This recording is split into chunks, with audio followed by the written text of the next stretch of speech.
and then I'll push his hip over his knee, and then I'll initiate the roll. Hip escape, and then we can take the back, yeah? So facing towards his head, I'm gonna face towards his hips. I can use my hand as well if I want. Here.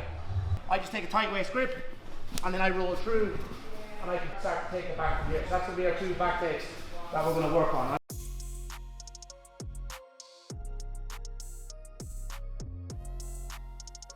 Alright, so 3, 2, 1.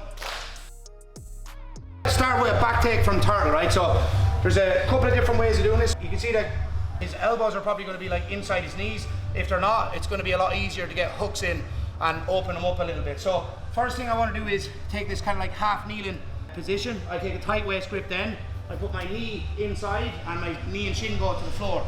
And basically what I look to do is separate his knee from his elbow. Once this happens, I bring the weight onto the hands and take the weight, like say, off the heels, and then watch the way I switch from my left knee to my right knee. Here, I put my left hook inside, and then we start to break our partner down to the floor. We start pouring hooks in and so on. So we'll do that piece in a minute. So again, so we go half kneeling, we get a tight waist grip. You don't want to go too deep where you're going to be rolled over. You can see this is allowing Garrett to, like say, roll me over. So take like a shallow enough grip. I put my knee in between his elbow and his knee and shin touch the floor, and then I slide his elbow away. Once this happens, I put the weight onto the hands. That takes the weight off the heels, and then this is the movement I want you to get. Switch from your left knee to your right knee. So I'm facing towards his head, I'm going to face towards his hips. I can use my hand as well if I want. Here, put my left hook in, pinch my knees together, and then we'll just stop the drill there. So we get a nice clean back take. All right, so 3, 2, 1. We'll run over that one more time and add in an extra piece on it. So basically what we're looking to do is we're trying to get as much connection to our training partner's body with our body as much as we can, right? So half kneeling, like you might find like sometimes it's hard to get your knee in. So what you can do is if his elbow's in like wedged really tight towards his knee, basically I can't separate the knee from the elbow here, so I just turn my knee towards his hips and then I slide out, all right? I bring the weight onto the hands, that gives me space to get my hooks in. I use my right hand to help me go from hips facing head to hips facing hips.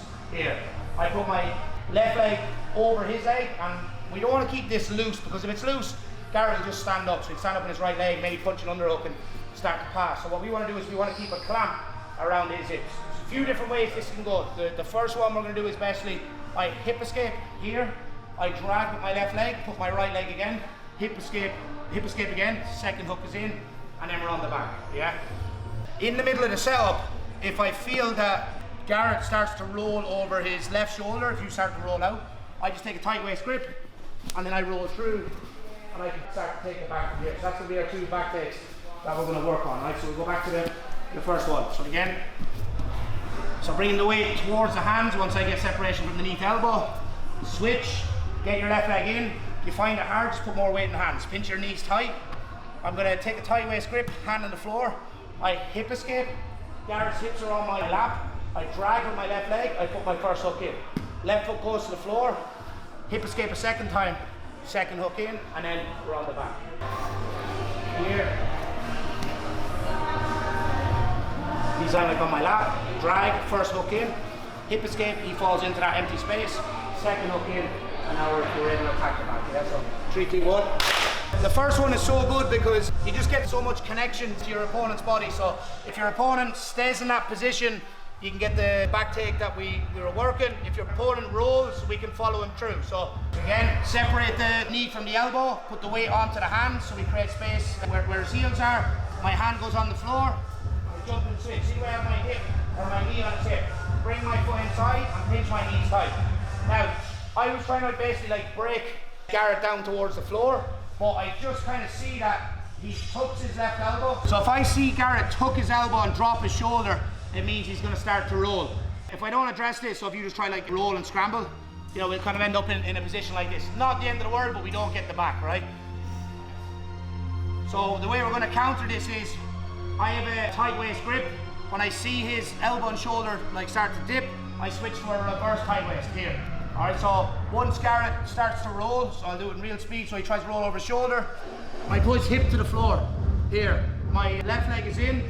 Basically what I do is I bring these feet towards the floor, now my right leg is in. We hip escape, and we're in the exact same position where we can attack the back, yeah? Again. We can also do this like proactive, so that's reactive as in, I see Garrett's elbow and shoulder start to dip, so I go. Or if he's just staying in this position, I find I'm not able to break him down here, I'll go reverse tight waist, and then I'll push his hip over his knee, and then I'll initiate the roll. Hip escape, and then we can take the back, yeah? So, one last time. He tries to roll, or maybe I roll. My shoulder goes to the floor. I stamp my left leg towards the mat, and then I pass off left to right. Here. Grab the hip, so I have a reverse tight waist, grab the hip, and then I hip escape. Same movement, second hook in, and now we can start the back in the back, yeah? So that's our last one. 3, 2, 1.